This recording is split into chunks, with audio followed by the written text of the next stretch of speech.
and then we'll go on Facebook. Not to the news feed, to the group. Next.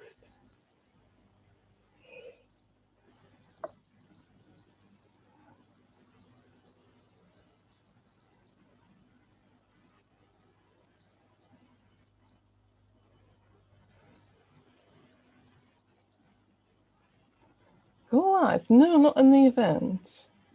I could do the event so that people can watch in the event and the group. The tech, intermittently it goes smoothly, and then it likes to just throw us again. And connect your live video to your event so that people can watch in the event and group. I don't want, no one watches things in events, right? Yeah. I've never heard of that. That's a new function, not now. Yeah, I don't understand that. We'll do something simpler than that, please. Let me take a photo of you guys. You'll have to send us that as well. Yeah, it's just me. Yeah, you got me like that. Yeah. You have to send us that so we can stick it on our group. Yeah. Yeah. Right, now I need to rearrange my... Are you ready, Emma? What I do after Carolyn is like I take an actual screenshot of an actual Zoom after it's finished. Yeah. Of the recording as well. So we'll that's a good idea. So you can actually do it from there instead. Okay, so I'll press go live now. I'm going back to Zoom and I'm going to be in the group monitoring questions as well. Hello, everyone. Hopefully we're live. Let me just double check that we are live in the right place as usual, because I never trust technology. Come on, yes, we are live. Brilliant. So welcome everyone. We are here today on Zoomcast with Carolyn Mendelsohn. I am Antonina Mamzenko and my co-host is Emma Collins. Hello. And we are, along with Alice Chapman and Diana Higgs, we are co-founders of Made for Documentary, a community and an education hub for documentary family photographers. The aim of these Zoomcast chats is to bring you interesting guests that can share insights into a variety of different topics, from showcasing their amazing talent within the documentary family community to business experts and other inspiring artists. And today we have Carolyn Mendelsohn with us. Hi. Hi. We're very excited. So am I. I'm really excited. So we wanted to just say a few words before we get started talking with Carolyn. Because if you've been following our Zoomcast, you'll notice that we often talk to guests about personal projects that they're pursuing. Now, if you're at the start of your documentary family journey, that might seem a little bit strange. You're really focused on clients and how to run your business. But once you start exploring the genre, you'll realise that you're producing work with a deeper layer of meaning that naturally tells stories and poses questions about people, behaviour and society in general. And this often leads more experienced family documentary photographers in the genre to want to explore the concepts further outside paid client work and take on more personal projects. And so what we're doing is interviewing other artists about their projects with the hope of it inspiring you and opening your horizons to this side of the genre. Quite exciting. So today we're going to be talking to Carolyn about her experience in this world, from project ideation and development, funding, getting exposure, right through to working with publishers and galleries. So documentary art projects are about finding a way to express your view through the medium of photography. So the images won't necessarily fit into your typical idea of a documentary family shot, which is much closer to sort of newspaper photojournalism. Carolyn's done two famous, well-known documentary projects to date that both received really high critical acclaim. There's Being in Between, which explores how it feels to be a girl in those formative years, transitioning from girl to young woman. And you do this, don't you, through portraits paired with audio content taken from interviews. with each of the girls that she's photographed. And in the second project, which is something that she's done through lockdown, through our lens, she's taken a completely different route to explore the effects of COVID on young people aged 13 to 18, leading photography lessons through Zoom, and she's guided the participants in her lesson to take images about their feelings and experience during these isolation periods. Yeah. So you can see how they're still documentary projects, but the way of interpreting the subject is, portraits or through other people rather than that sort of classic photojournalism documentary shot. So Yeah. that's the introduction. Yes, it was a very long introduction. We're really excited to have Carolyn. So without let's just dive right deep into the deep end. And you had a book published, right, in December about your Inbetween project. So can you tell us how it all came about? So do you want to know about how the project came about or how the book came about? Everything. Well, I guess let's start at the beginning. Start to the beginning. Yeah, rather than Let's go rewind. backwards. So I'm a photographer and filmmaker, and I do commissions, I do portrait commissions, I do editorial commissions, I do fashion commissions, but I also do social documentary and document my own family and my world. But the thing that keeps me going is personal work. So I have to say that when I found myself really busy with commercial and professional commissions, I started to lose a kind of will to get my camera out. Sounds really bad, and I would hate any commissioner to listen to this and go, well, right, okay, that's you off the list. But I feel that all my work, and pre-photography, my work was actually in theatre and story and film and art. It was always story-based, based on stories of real people, based on stories of communities, based on real lives, and interpreting those through the art form. So the same goes for photography. And my personal projects are my beating heart. My personal projects are what keeps me going. And what feeds into my professional practice. So being in between, I started over 6 years ago. And it came about because I was thinking about that time in my life where I suddenly felt incredibly self-conscious from being like free-spirited 8-year-old flying down hills with my arms outstretched. Suddenly around 9 or 10, there was this huge change. I remember feeling incredibly self-conscious. I remember feeling like these huge thoughts in my head. I thought I was completely bonkers, and I felt like I couldn't tell anyone because I would be locked up for my life. And it was all about like growing up and the things that, yeah, there I am. Thanks. Just to remind me, I was quite little, but I used to wear layers. I couldn't bear any part of my body showing. And I have this I think I always tell this story about being in between. And one of the pivotal moments was me at 11 in my house, and my dad doing a barbecue because it was really hot and he liked to do barbecues. And I spent 2 hours thinking about whether I should put on a pair of shorts. But this was like major for me. I never wore shorts, but I had these pair of green, bright shorts. And after 2 hours of thinking about it, because it was hot, I put them on, to be met by a comment from my dad. I walked to the top of the stairs. My dad looked at me and he went, oh, your legs look really white and chubby in those shorts. And it was like a flippant dad comment. It wasn't meant. I just went straight back to my room, put all my clothes on, and from that moment onwards I remember thinking, well, I can never wear shorts, I can never show my legs because obviously they are just white and chubby and I can't show them. And as I grew up, I realized, as my friends would go, what's your issue with your legs, it's ridiculous.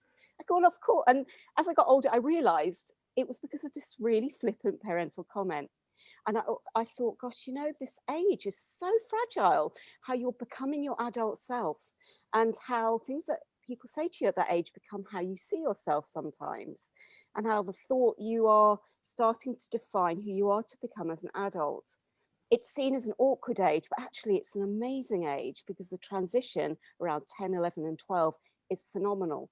And I thought, I want to give girls of this age the opportunity to be who they are.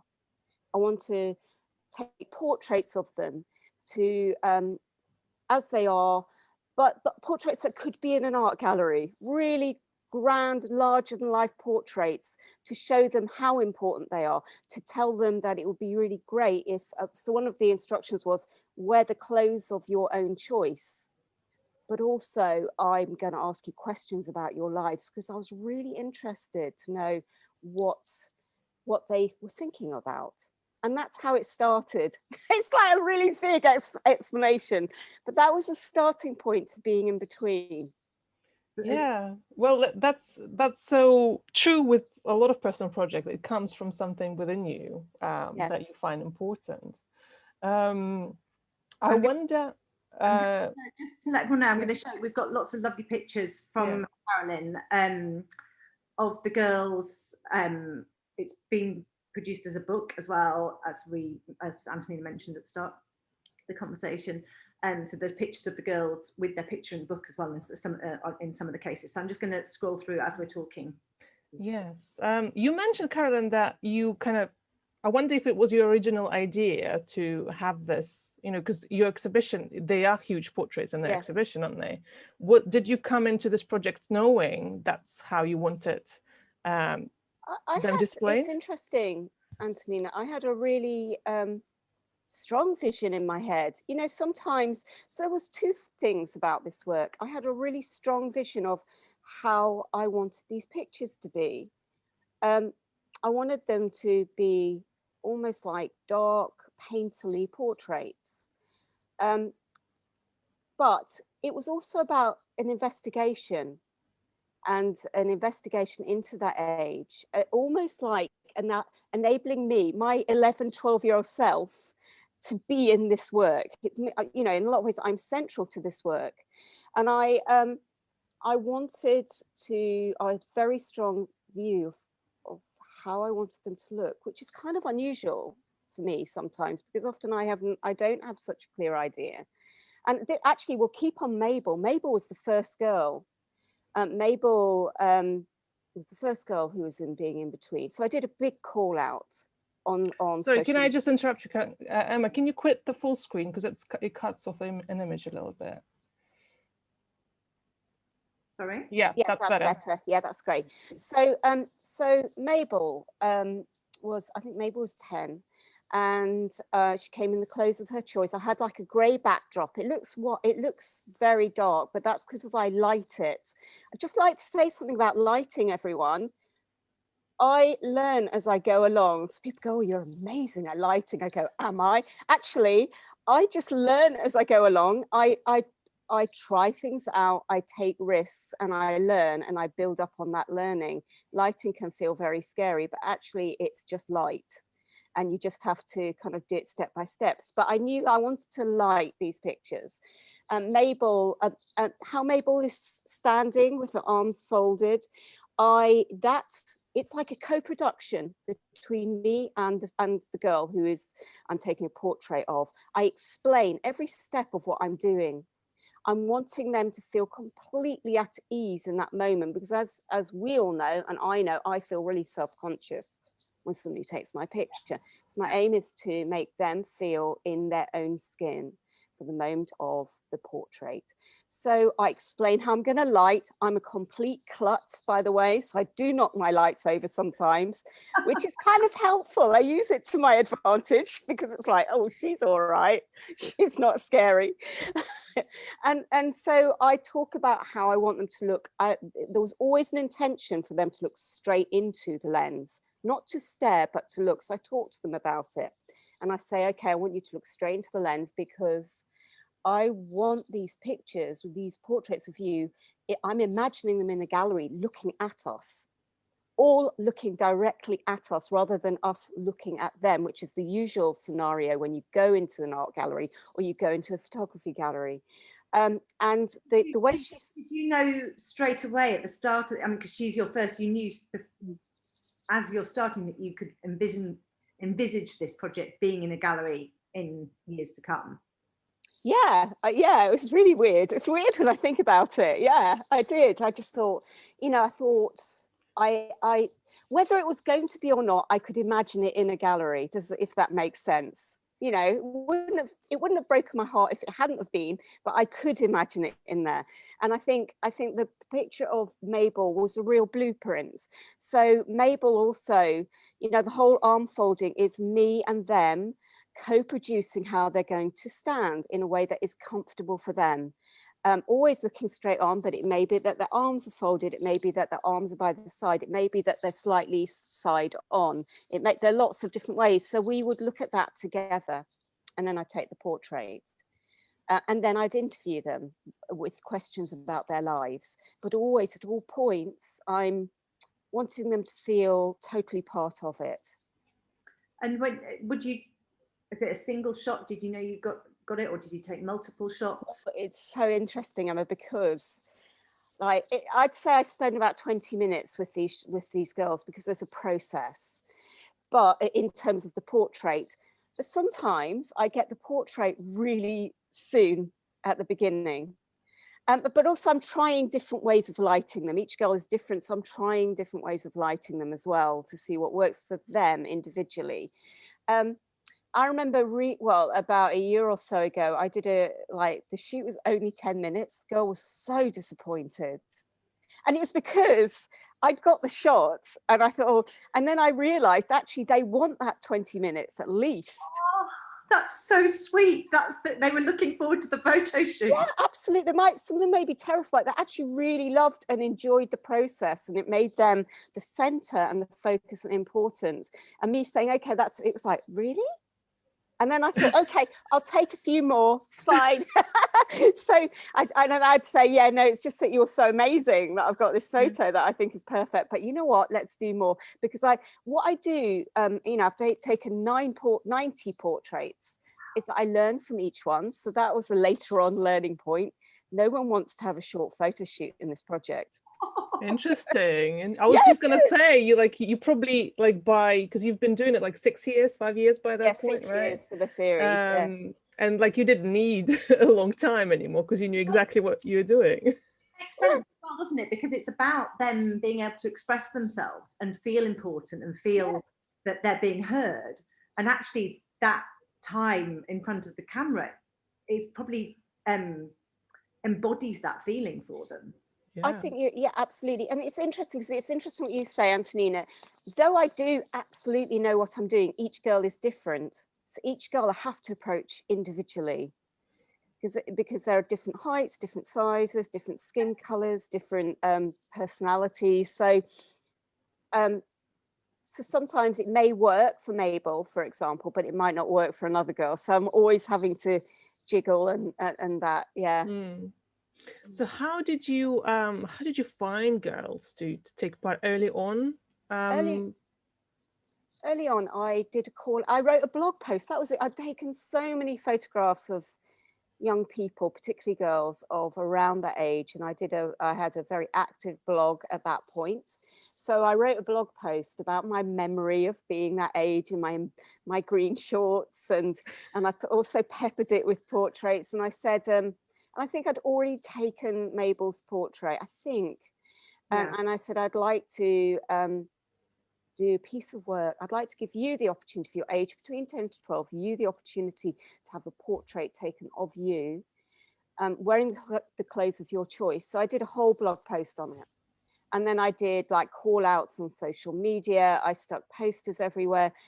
You know, at an earlier stage, obviously, there was actually quite a few people and their parents interested, or their carers. So I borrowed space to shoot in. I had a process as well. So they had to I would email and explain the project, and I would explain exactly what was required, and they'd fill a little form in with their name, their hobbies, their address, their school, their age, and whether they had any special needs of any kind that I needed to be aware of. And that's how it first started. And obviously I then shared that work, and their stories were really important and integral to the project. When you were doing the call out, did you keep it sort of geographically local to where you were, or did you spread it further afield? Did people have to come to you for the photos, or did you go to them? How did that work? It was a mixture. So initially, I think most of the girls were reasonably local, though some did travel a little bit. But as time went on and as the project became more successful, and it became better known, then people travelled from all over the country. Or, you know, I was doing a workshop for WEX in London, and I asked WEX whether I was doing like a masterclass and a talk, and I said, can I use your little space to do some being in between shoots whilst I'm in London? Yeah, sure. So, you know, I had that for some London. I had some, I remember one girl, Cara, whose mum runs Rights for Girls, I think, is it Rights for Girls? So her mum runs that, and Cara and her mum travelled all the way from the south of England to Yorkshire. It took 5 hours to get to me on the eve of Cara's 13th birthday, because Cara wanted to be part of it. Wow, that's So amazing. yes, people travelled. My space wasn't always the same. I borrowed spaces. I went all over the place to do shoots. Yeah, I mean, that's Marie. Marie is amazing. And go back to Marie. Marie, I remember, is probably in the second year of the project. It's already actually been exhibited in Hull at that point, but I was still building it up. And I remember Marie saying to me that she was terrified. She was frightened of everything. She was terrified of speaking. She was 10. She told me that she would shake when she was in front of people. But I felt there was something so extraordinary about Maria. And I just think she's extraordinary, and I wanted her to feel that at the time. And I think her quote was, when I'm an adult, I want to be a teacher, and I want to work with people to enable them to achieve their dreams, to become prime ministers, and I was really taken with her whole kind of reason of wanting to enable other people to achieve their dreams. So I'll always remember her, because I think she's just got a really haunting face and just is amazing. Actually got a smile as well, which is, yeah, she has hint of a smile. So you've obviously made her feel really important. You know, I'd ask them to be neutral. I'd actually say, you know, unless they have some girls have real natural, just can't stop smiling. I was a grin. I used to be smiler when I was a kid. So, and this Alice is probably, she was in the first lot, and she's probably one of the best known pictures of the series, because in the second, I think in 2016, so I'd already started the work, I'd been doing the work for a year, I entered her portrait into Royal Photographic Society International photography competition and exhibition. And I think I sent in 6, and I think I got 2 shortlisted, and one of them was Alice.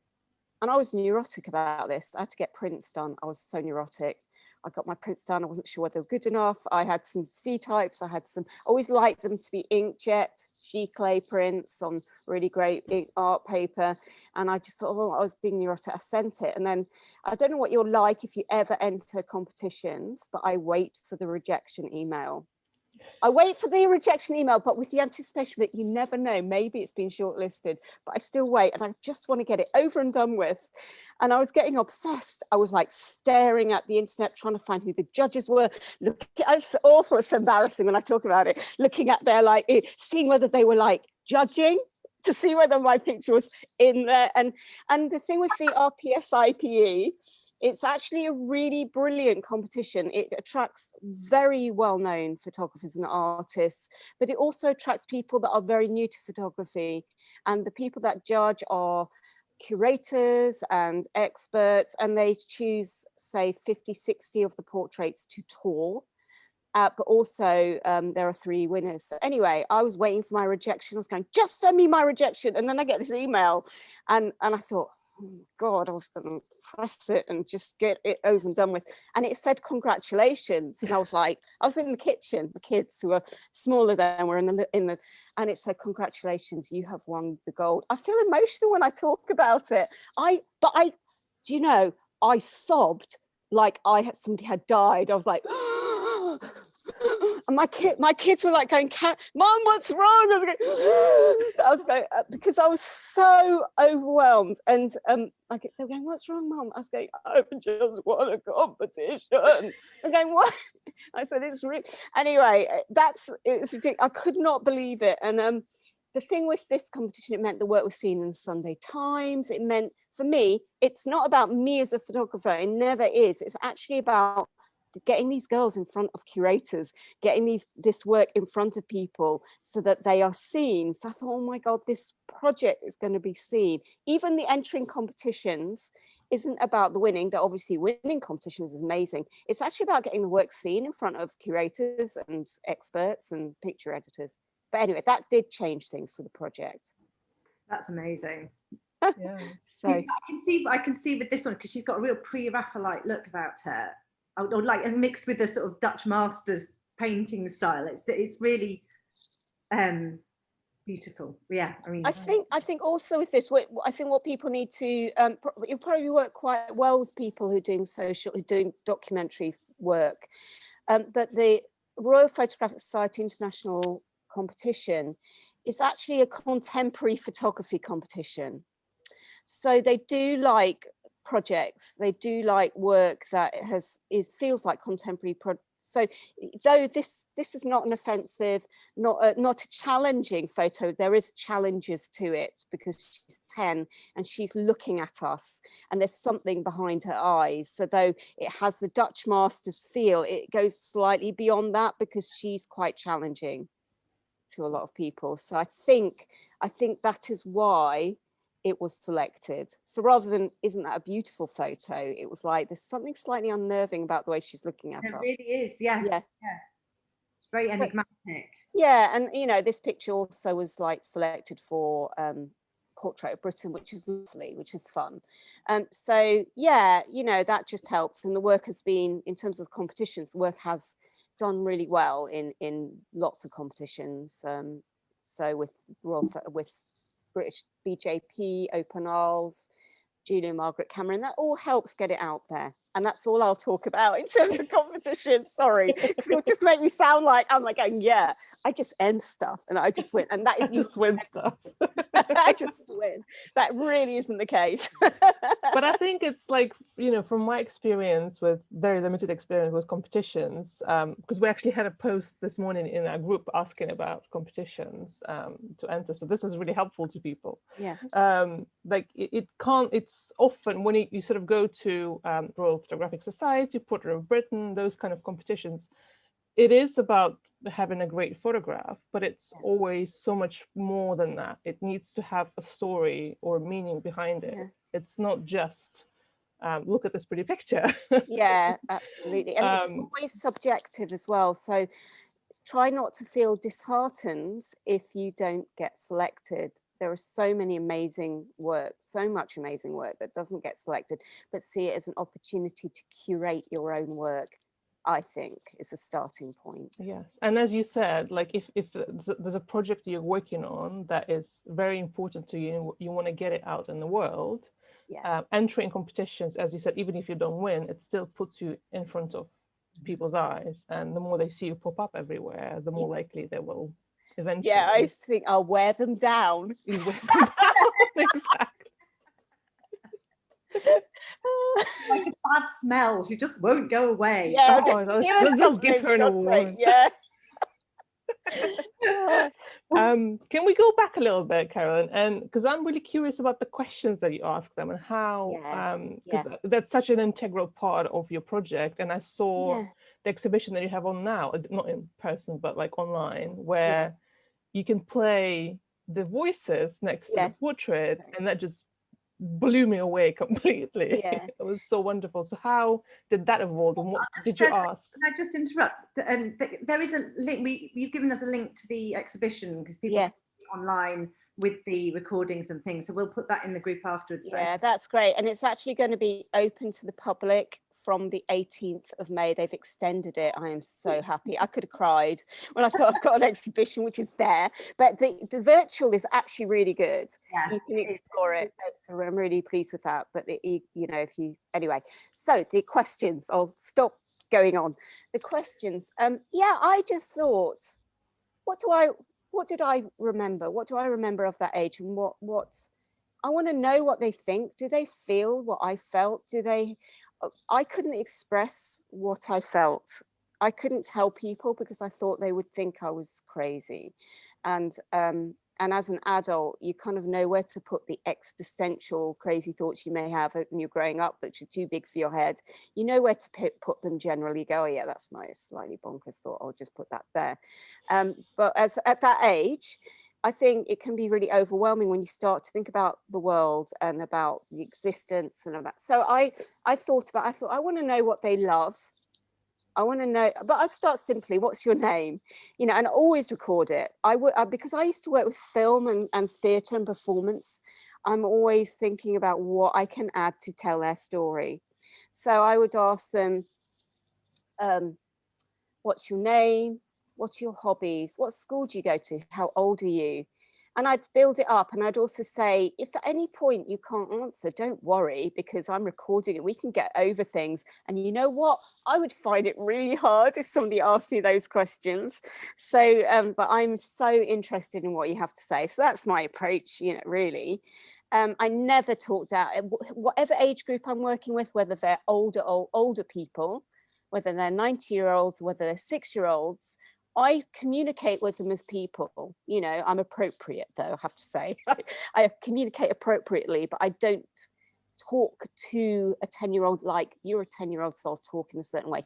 That's key. You know, you probably will all realize that because you do documentary work. The key is to let people be. So the questions. Did you start by, before you did the questions and this sort of the building up to make them feel comfortable with the easier questions to answer, would you explain how you felt as a 10, 12-year-old? No, because it's about them. Just gave it, okay, so you just it's about them. And so therefore, if I take up too much of that space, I might mention, you know, I might say, I really understand how it feels to be put on the spot. Or so I talk to them as their important individual selves. I don't say, however, if so the questions from what's your hobby to what do you love, what do you like, what do you really dislike, what do you want to be when you're an adult, what are your hopes or dreams, what are your aspirations, what do you fear?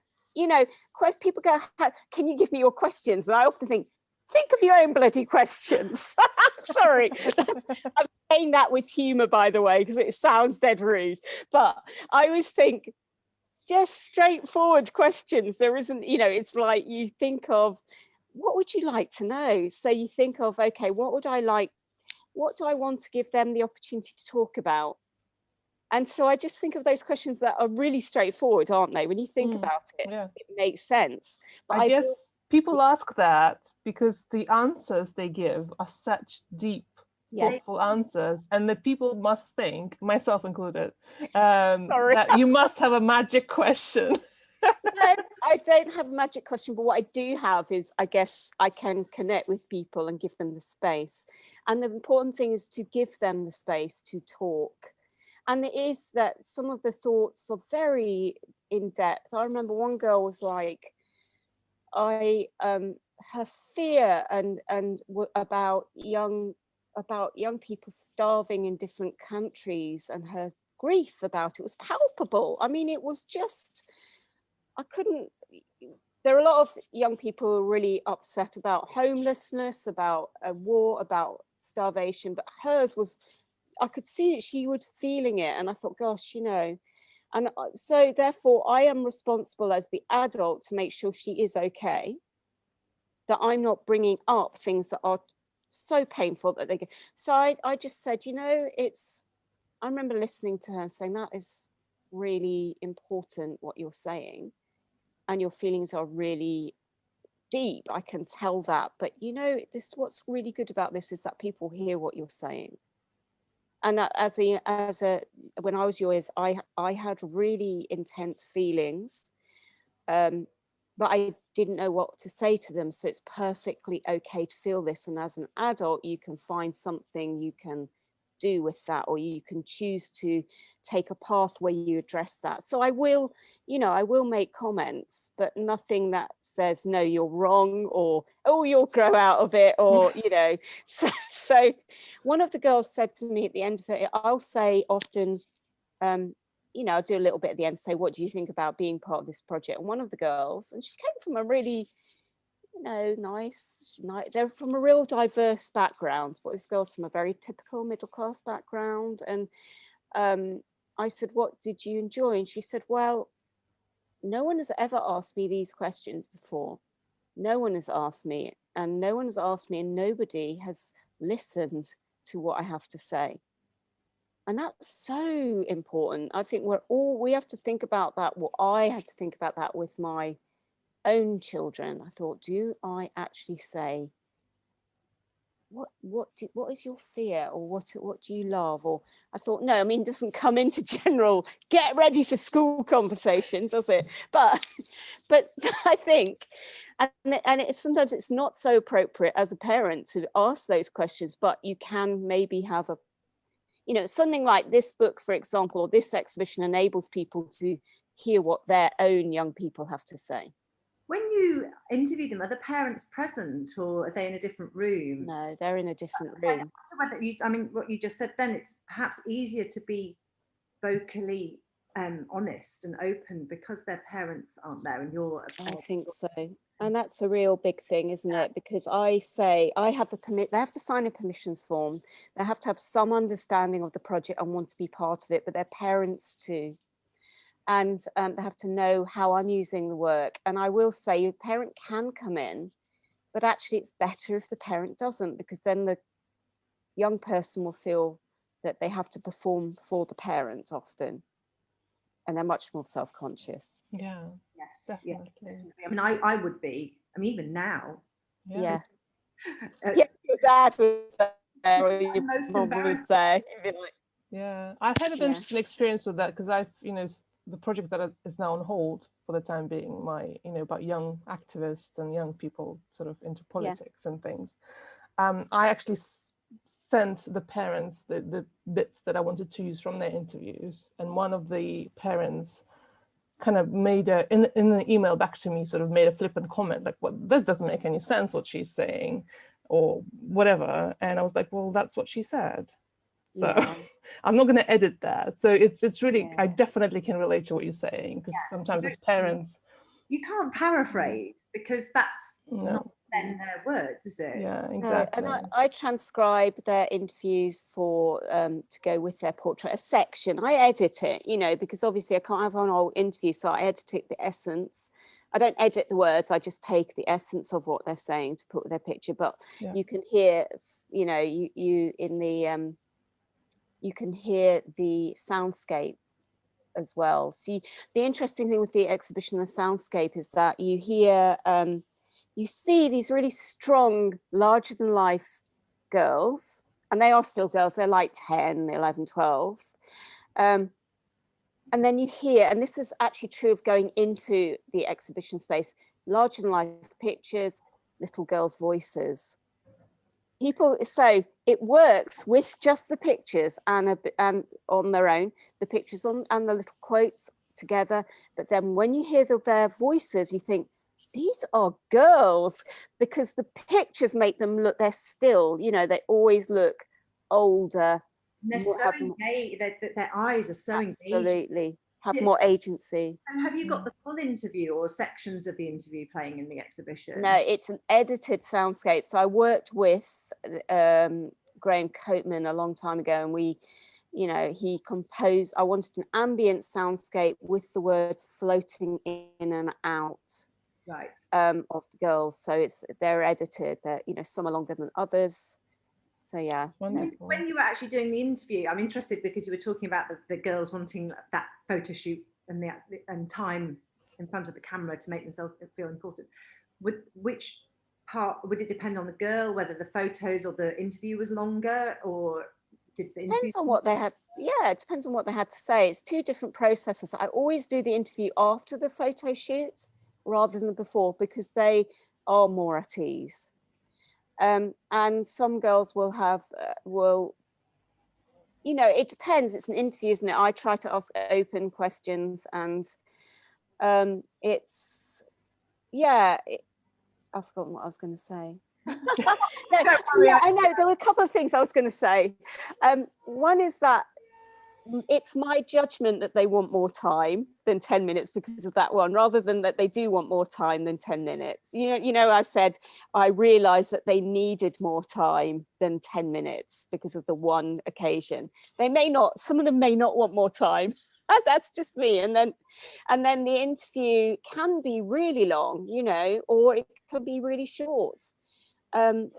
It's amazing. I always feel it's such a privilege, and I always feel it gives them a platform, and it gives that little me, poor little Carolyn, who you saw earlier, who's so self-conscious, he's so self-conscious and so like, I'm one of the ugly ones, but I've got character. I used to like him, but I think I've got loads of character, and I'm going to get through life. I may not ever have family or children, don't want them anyway, but I climb trees, and I've got personality, and I'll never be pretty. I'll always be a bit ugly, but I've got person. So like that, this is like all the stuff going on in my head at that age. It's crazy. So yeah, I kind of think, oh, I'm part of this, and I'm giving them that space that I felt I didn't have.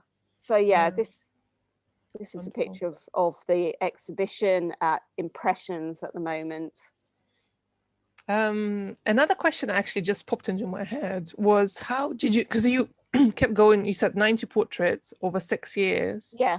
How did you keep organized with all the pictures, interview notes, and recordings? Folders. Actually, I print out, so they're forms I print out, and the permissions forms I print out. I have them in various different folders, and each shoot is on one Lightroom catalogue, well, Lightroom catalogue for the whole project, and then a folder for each girl, and then it's, yeah, I guess I would then also share that work on Instagram.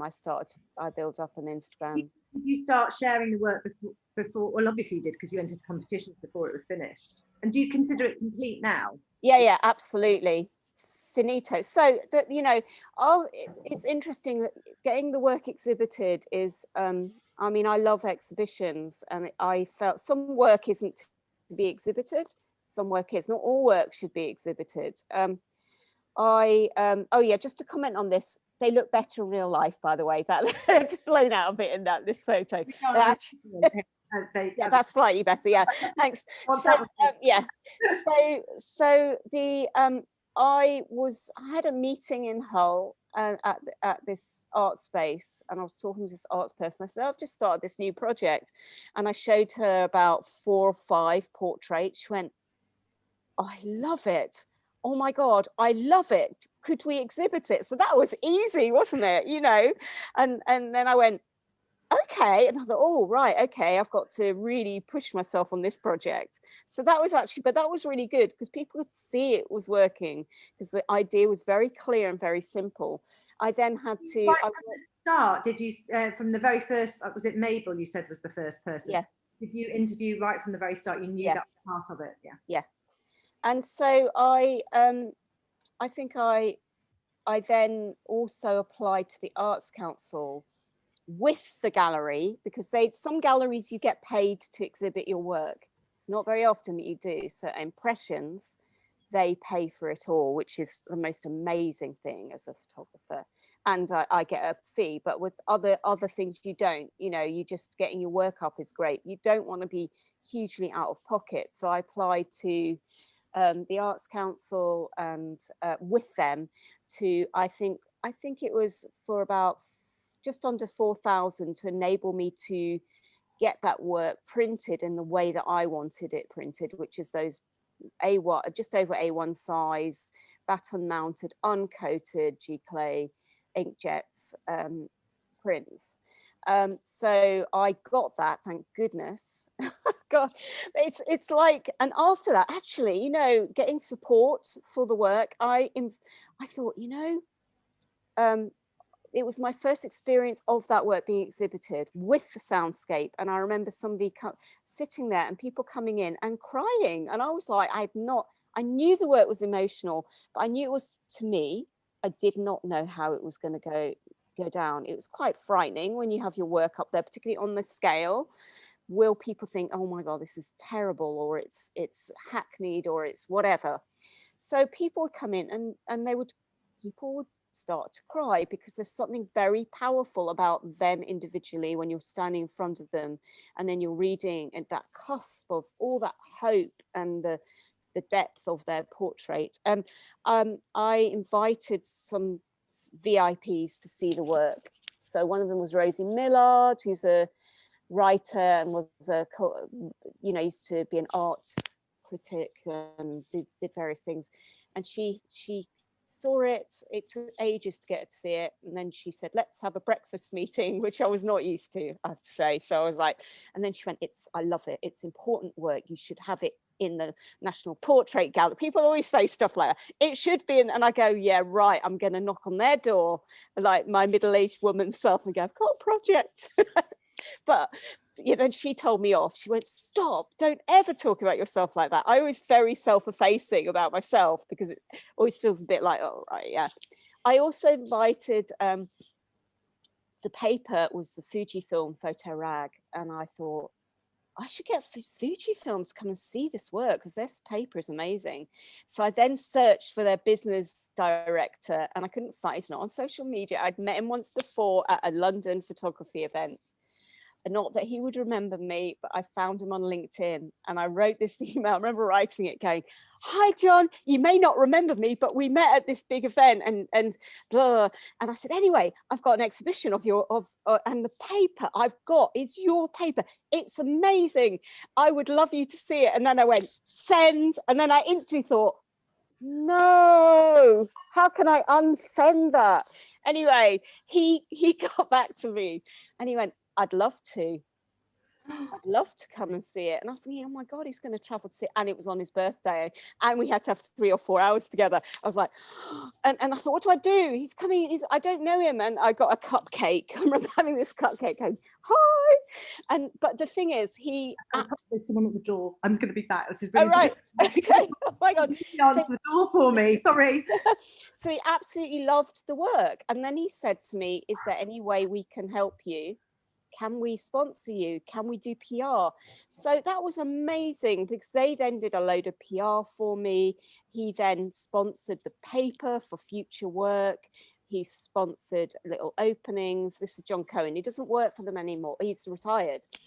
But he's been a big mentor and a big support, introduced me to people. So that's just one example of getting the work exhibited. And it's been exhibited as a large exhibition in 4 different spaces, including impressions. One was in Salts Mill, which is where Hockney has all his work, and that was amazing, and they were really helpful. And they were going, Carolyn, do you want your work to be do you hang your work? I was like going, and I was with somebody who was organizing it. She went, oh yes, Karen. I went, I cannot hang my work. I cannot hang my work. I said, it's my nightmare. I'm rubbish. I'm like, and they went, it's all right, we'll get Hockney's team to hang it. I was like going, oh my God.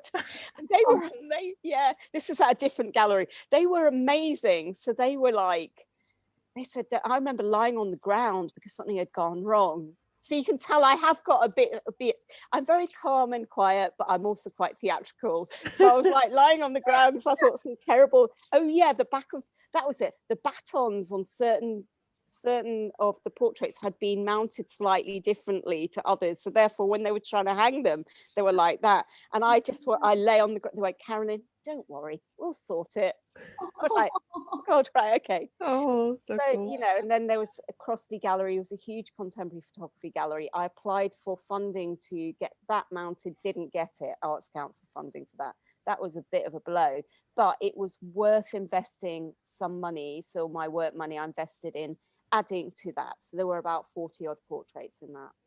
And so you over time have exhibited as it was growing? Yeah, actually five exhibitions. I remember there was one in the Lakes at the Brewery Arts Centre, they were lovely. And then finally it's been at Impressions who contacted me to have a studio meeting with me. I thought they'll want hundreds of ideas. They won't want to see Being in Between.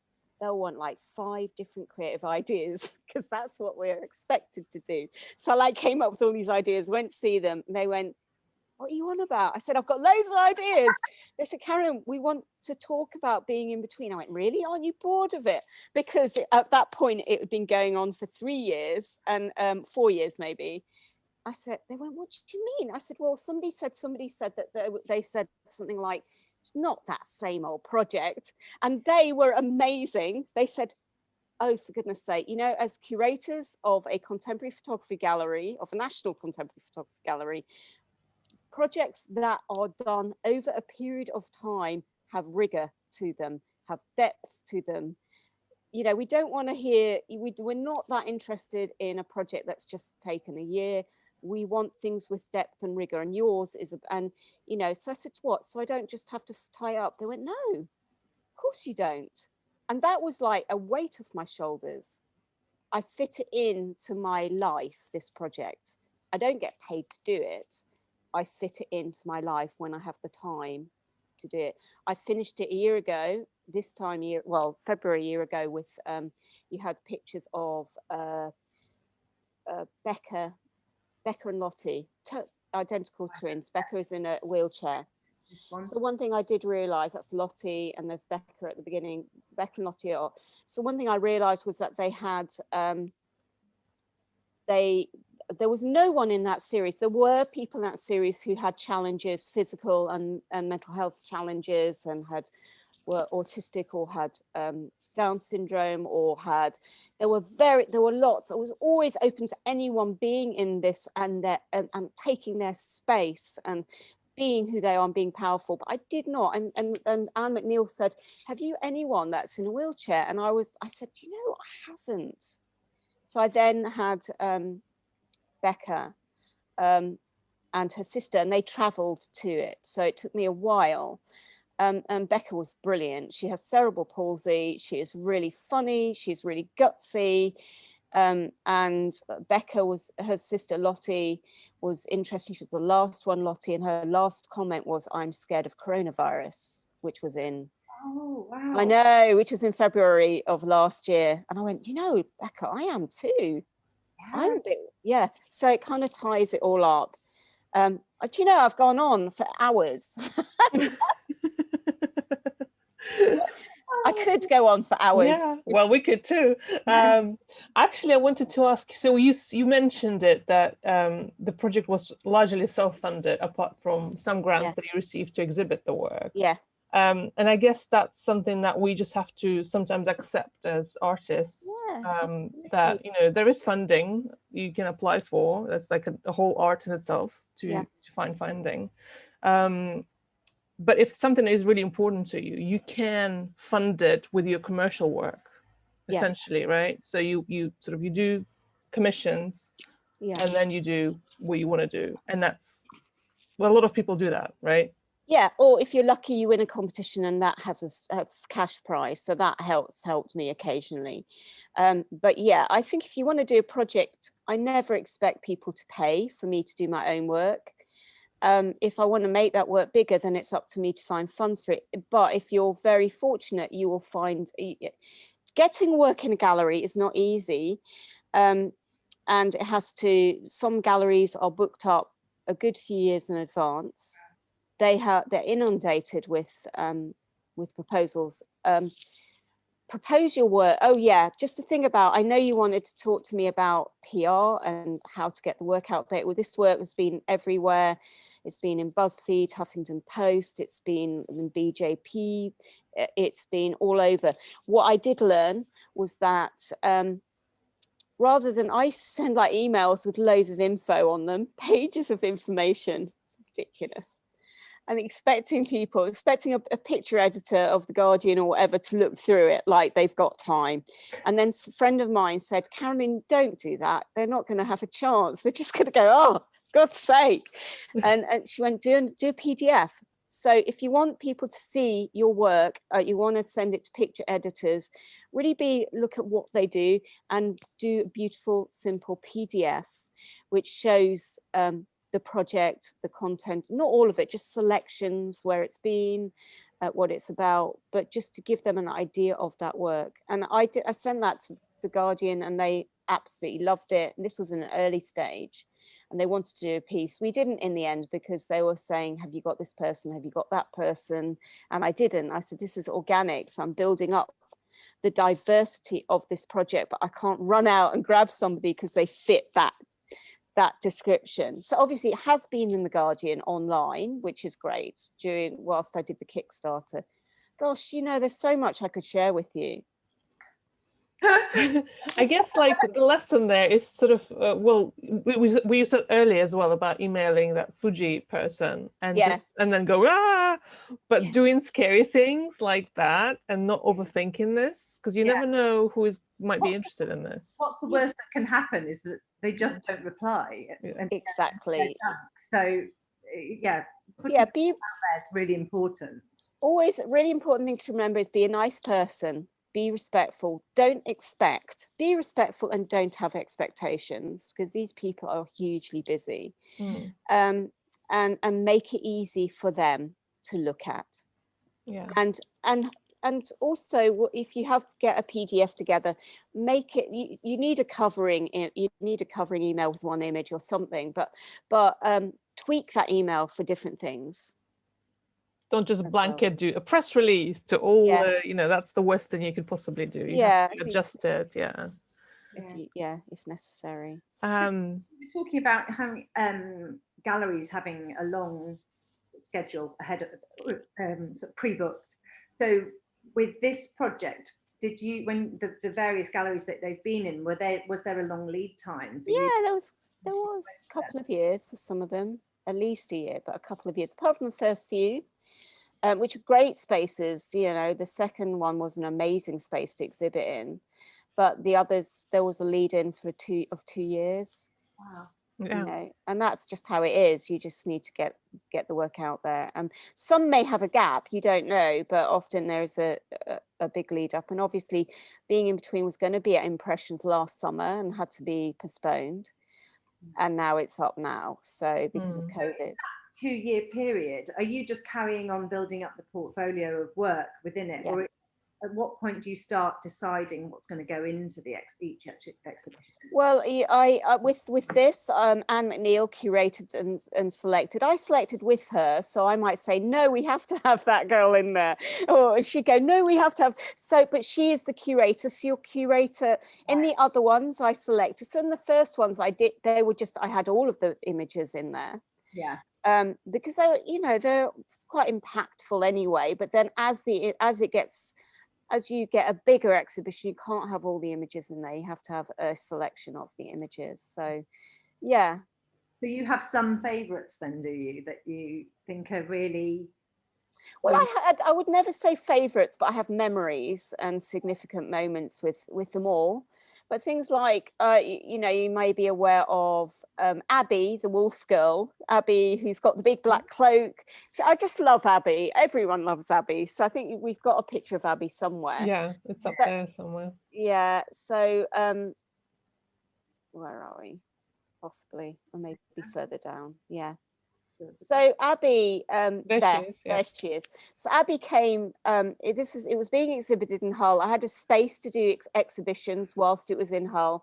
Abby came in the clothes of her choice. I remember thinking, oh my God, and she was little as well. I remember thinking, oh my goodness, she's got a cloak. She's got, how is it going to appear on the backdrop? All the technical things.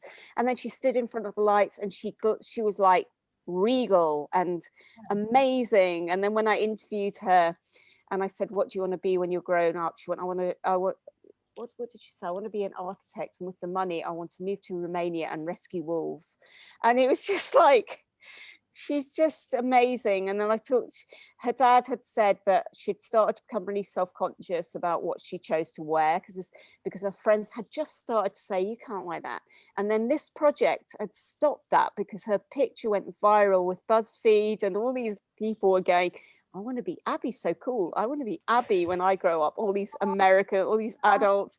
And then Abby just kind of felt able to choose what she wanted to choose. And obviously she did grow out of wearing clothes like this, but she then felt she could choose to wear them if she wanted to. So it had a real significant positive effect on her trajectory. She's about 17 now, I think. Wow. 16, Oh, that's a lovely story, Yeah. isn't it? Yeah. That's great. Well, that actually might be a good segue into talking about your other project, Through Our Lens, which was around sort of empowering people in a different way to speak their minds and what they were feeling, right?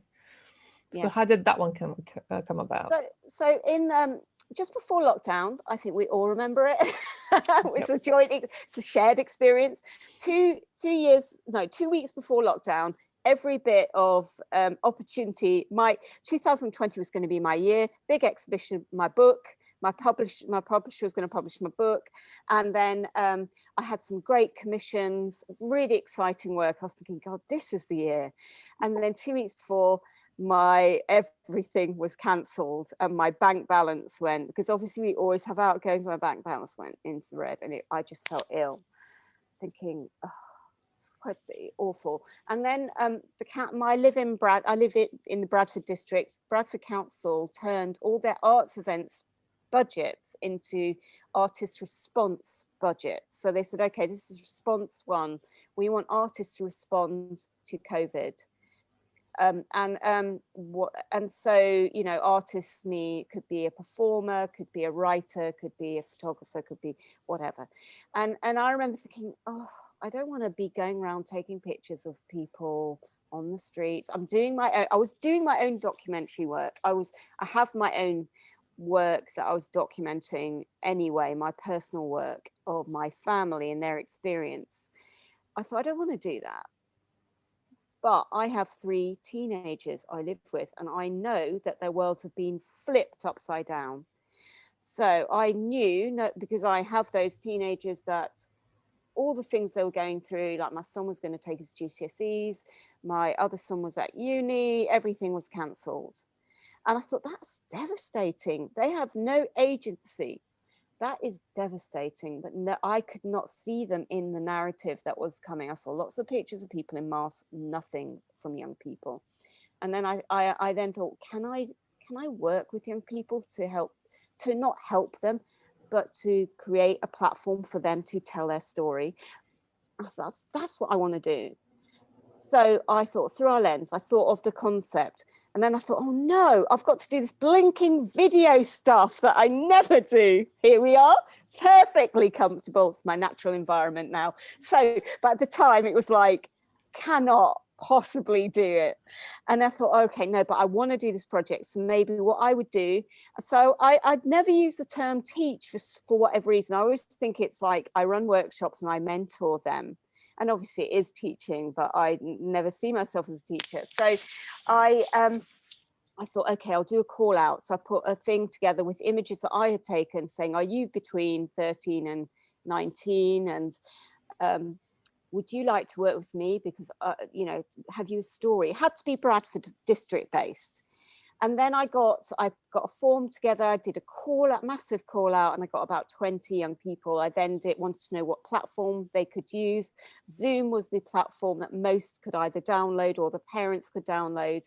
And they were a real mixed 12 was the youngest and 20 was the oldest.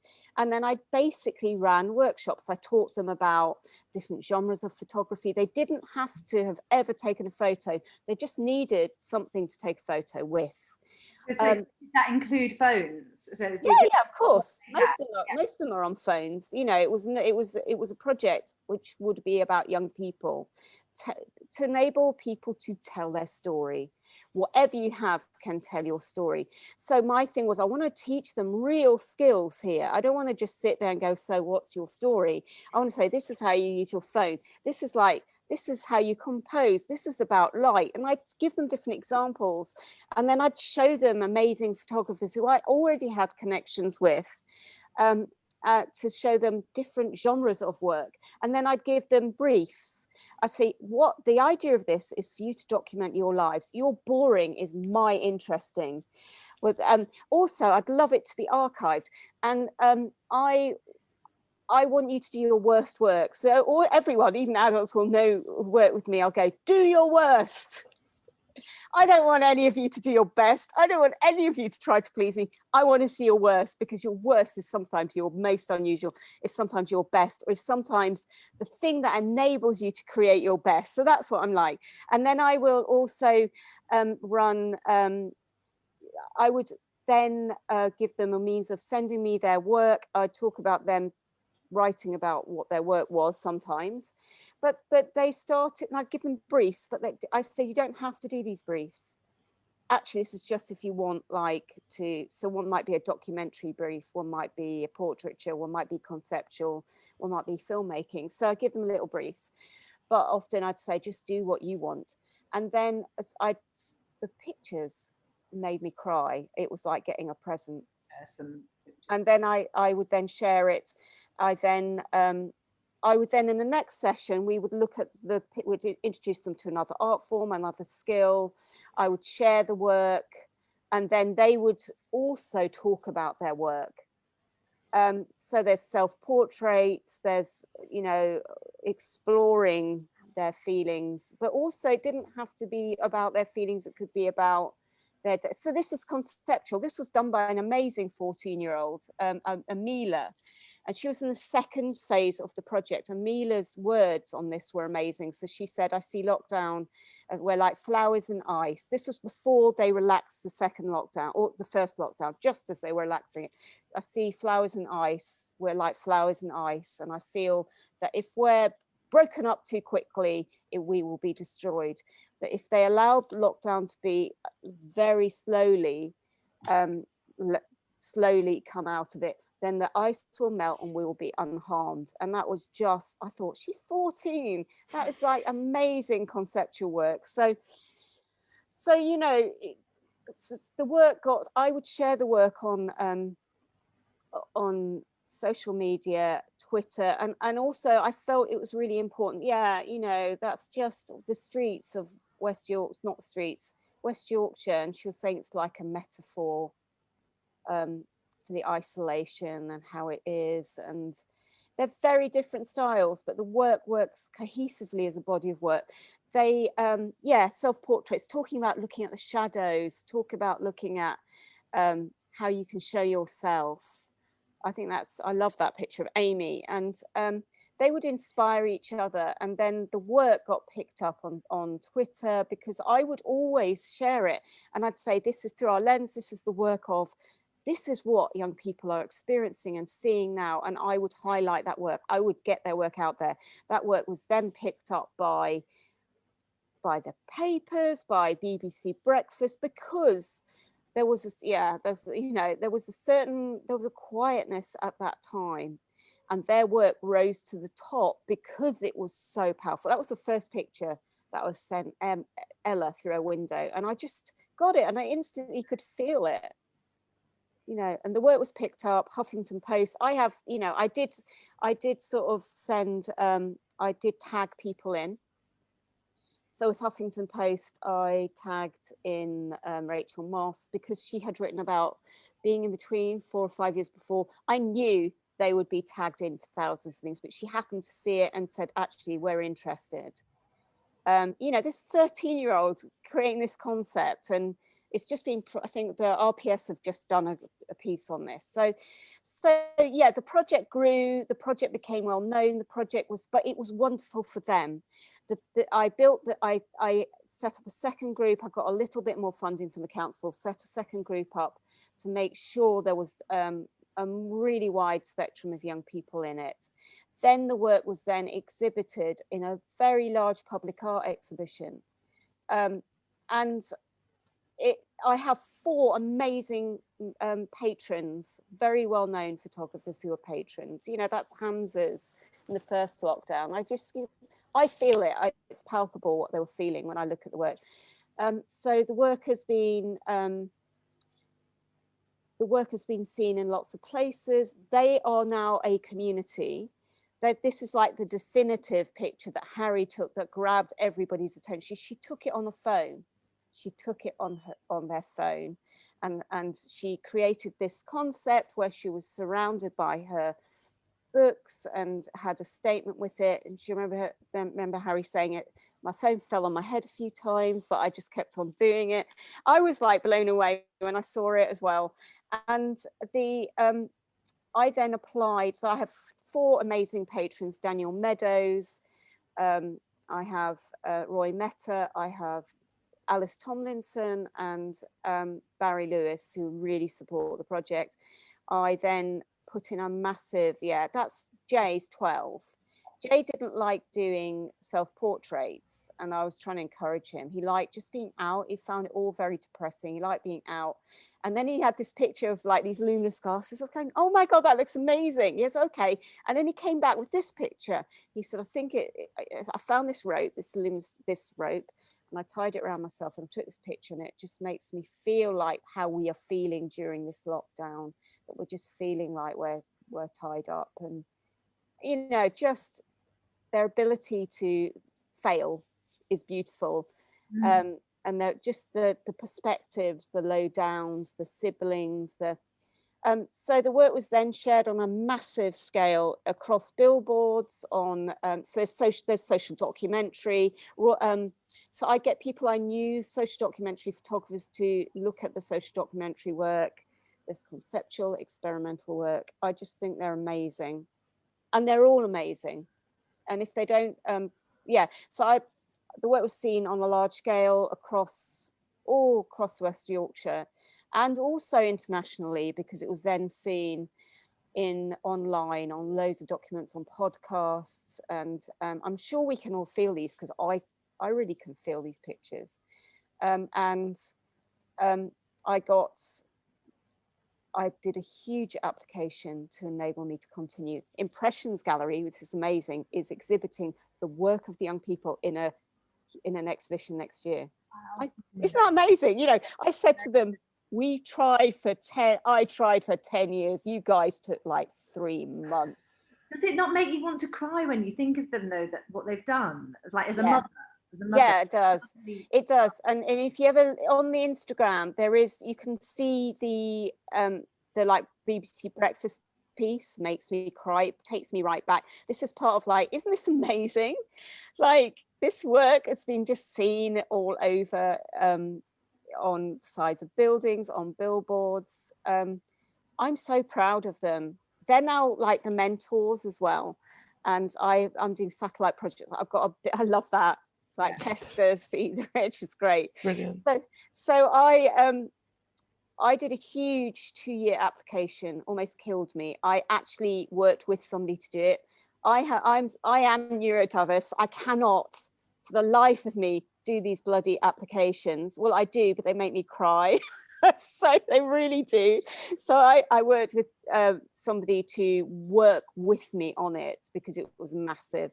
I was also asked by the Arts Council to speak about the work. So I knew they knew about it. They saw it as a great example of successful work during lockdown. And I think they really wanted me to continue it. So I got the funding. And yeah, I'm doing amazing things. I'm building a platform through our Lens platform, co-producing it with the young people. And it's all about it's not about photography, though it is. It's about people telling their story, people who are disempowered. So it may be people who I was approached by a teacher in New Zealand who was working with teenagers. They were in lockdown. They'd experienced a terrorist attack, oh my goodness, in Christchurch. And they'd also experienced a bad earthquake, and she was worried about them. And it was this starting point. I thought, actually, if I could work a platform that would enable people to use this with other groups, not young people necessarily, it could be with any person who has no means of telling their story and has a story to tell. Amazing. So I have that funding too. That's amazing. Yeah. That's really amazing what's come out of this. Continue the work. The platform is something I'm adding on to it myself, because I always need another challenge. I can't just be happy with getting funding to continue. So I'm continuing the work. I'm working also with the National Media Museum. I've run training courses for them. They're going to work with my group. I've got artist talks that artists come in and present to the group. I'm working also with the refugee group. I've set up a little separate satellite with 6 to 11-year-olds, because I must be crazy, but that's going actually really well. So for me, it's like, how do you use this work with older people, with children? Can I use it? So their work is being exhibited. It's being archived in it's not a national archive, it's the archive of museums and galleries. They're doing a proper collections archive of these young people's work, which was my original dream. I wanted their work to be an archive of this time. So yeah, it's like a huge idea, but I do it in little chunks. So people go, oh my God, it makes their brains go a bit crazy. But I do it in little chunks, it's huge, but I do it in small bits and I develop it. Yeah, that's really nice. How do the young people that you worked with, your first group, how do they feel about where it's grown? Well, I always do it in collaboration with their, like, I always refer to them. So they were really excited about it being maybe on a platform and maybe designing an app, and then also they could work on the prototype, they could feed into it. I mentor them individually and I present opportunities as and when they arise for them. They're really happy. Well, they two of them are mentors on Our World, Through Our Lens, Our World, which is the children's project. So two of them have come to those sessions to assist me. So also, what's interesting, it's enabled me to really gauge what's happening with young people. And I think what happened was the first lockdown, they were very, it was really hard for them on so many levels, but there was some space. So they put everything into this. And I think when they started to go back to school, online school, there was so much pressure and stress on them. Yeah. Oh my goodness, guys. Very different. Yeah, so they can't participate as much as they could in the first bit, but they participate in any way they can. I never make them send me images. I go, you just coming to a session is great. You don't have to you can participate by giving me advice. I'll show them a little flyer I've designed. I'll go, do you think this is all right? And then and they'll go, oh, make that bigger, Carolyn, or do that, or that's cool, so, but it's hard for them. Yeah, I think it's got long term. I love how, what this was born out of, but how you've approached it in a really different way to the being in between, how the concept has grown and changed as you've gone along, where you had that clear idea of what it was going to be like for being in between, and this one, it seems to be like an organic growth. And I would say, actually, I would say no, it's not organic, because I couldn't do it if it was organic. If it was organic, I would be thinking, what do I do this week? So I plan each session each week, but the idea was, so it's the same as in, it's kind of, it's about them, isn't it? It's documentary, it's about them. But the first starting point is, what are their story? What is their story? So I want to teach them, I want them to have tangible skills. I want to mentor them to help them to tell their story. I will have to run a workshop. So I've run workshops before, but not online. I'll have to create it online, and then it's experimental. I'm taking risk. I don't know whether it will work. So that's the difference. It's experimental, but then is that a difference? It's a very different project, but yeah. There's actually a question from Alice in our Facebook group about the sort of comparing the two. Do you feel that being photographed as a young person and being mentored to take photographs as a young person are equally powerful or impactful, or has it impacted each group in different ways? I think it's equally impactful. I think it's for given a voice to young people in both of them, but in different ways.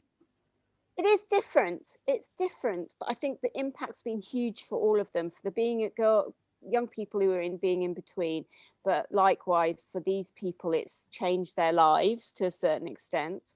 But they have these skills. They can choose. They're not. Most of them will not be photographers. It's not about the next generation of photographers. It may be about the next generation of very well-educated audiences. Like, they go to the best art school in the world. They get talked to by the most amazing artists, as if on level. So I think what I found out for myself as a practitioner, I never imagined this would happen. I put all my energy, because I was so traumatized at the beginning of lockdown, I put every bit of that energy into making this work.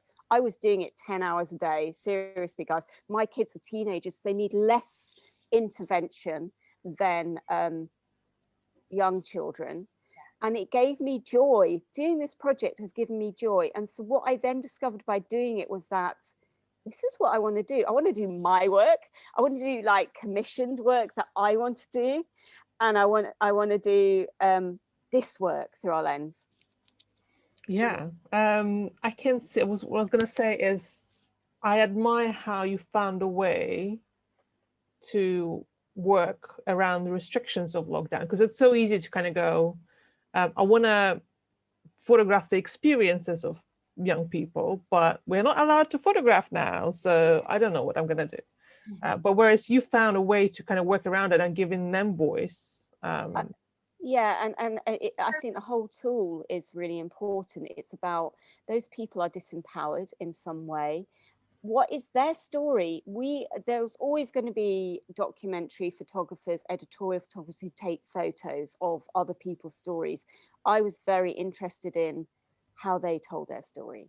Yeah, it's the introspective side of it that's it's just really interesting, because I think it's quite difficult for children to express how they're feeling, and particularly conceptually or through photos. It's a different skill, and you've really managed to mentor and draw that out of these children, because the images they've created are, like you said, they really make you feel. It's incredible at such a young age that they've been able to show how they're feeling. And I think that's such a good point. I think things like, I want their vocabulary to increase. So I use words like conceptual, I use words like documentary, I use words like, you know, all the different genres. But I'm doing that with the 6-year-olds as well. So, you know, obviously my approach is different, but I'll say that's conceptual. And conceptual is like when you have an idea and you want to explore it and you're being creative, but look at what it may mean and how it makes you feel. So I'm kind of introducing those things to them at the same time. Brilliant. You know, like because I home educate, I unschool my son. So to me, it really resonates, because my whole approach is about not treating him as a child, but sort of having those grown-up conversations and letting him lead the way in a way, and listening to what he has to say, his friends have to say, because it's very valid, and they do have amazing ideas and feelings.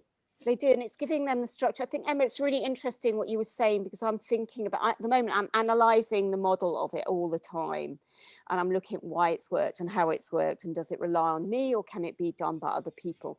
So I think I'm always structured. And when I was training Science Museum, I've been working in Science Museum, training their, you know, curators and participatory experts. I said I always have a structure, and so I took them through the structure twice as if they were part of Through Our Lens, and then got them to create their own.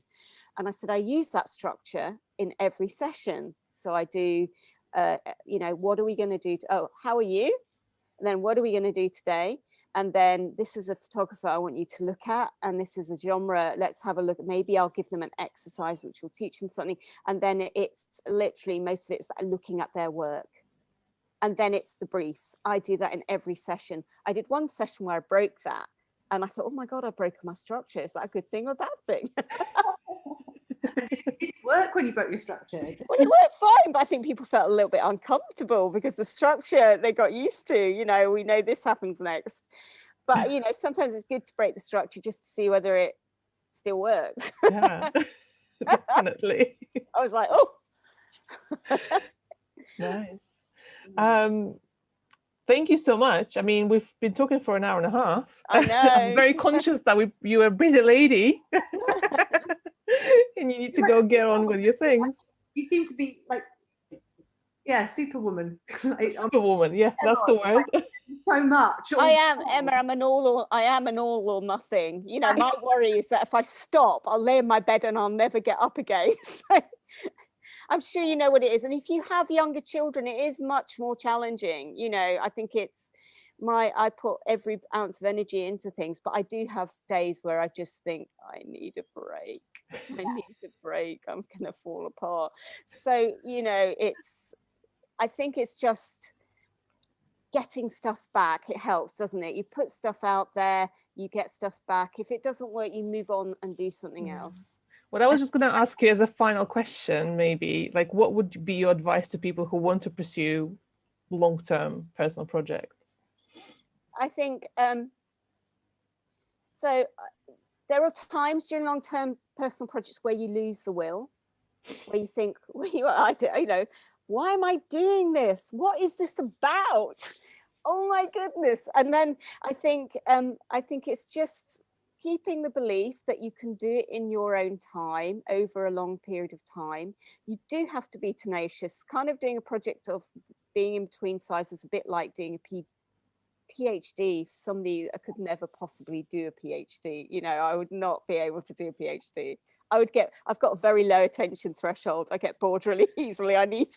But I felt it was important to continue. It helped with having mentors, Zelda Cheetle, who mentored me a bit, and then Anne. I think just remember what your original ambition was for the work. If you have a bit of a break, that's fine. I'm sure in times of being in between, there were times where I'd have like 3 months or 4 months where I didn't do any of it. And then I'd worry a bit, but that was actually fine. Yeah. And some projects are shorter, aren't they? Some projects are like just a month or yeah, I think just being realistic and being fair on yourself. Be fair on yourself. Don't give yourself a hard time. Yeah, because the thing with personal projects as well is they're about, I think you said almost at the beginning of this, that it's the soul part of your work, the bit that feeds your soul and your heart. And so you don't want it to become a treadmill. No. You want that you're doing it because of the enjoyment. Yeah. So don't let it become painful and put pressure on yourself. Yeah. Do it for enjoyment reasons. And if something comes of it, if something doesn't, and like I think you said as well, not all projects are there for other people. Some of them really are just personal, just for yourself, and they don't need to be seen or shown. Just depends on the work that you're doing. Yeah.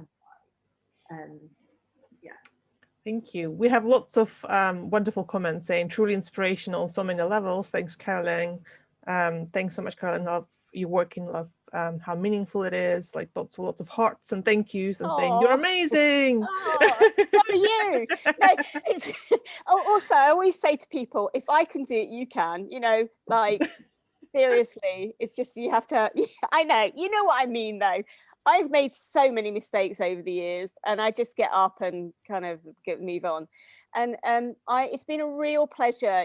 Before I started chatting to you, I thought, oh my God, I have nothing in front of me. Normally, I show stuff, and so it's been really lovely sharing with you. I feel a real privilege. So thank you so much. Well, thank you for coming. Thank you. I'm so excited, and we're really delighted that you come to share with us. Yeah.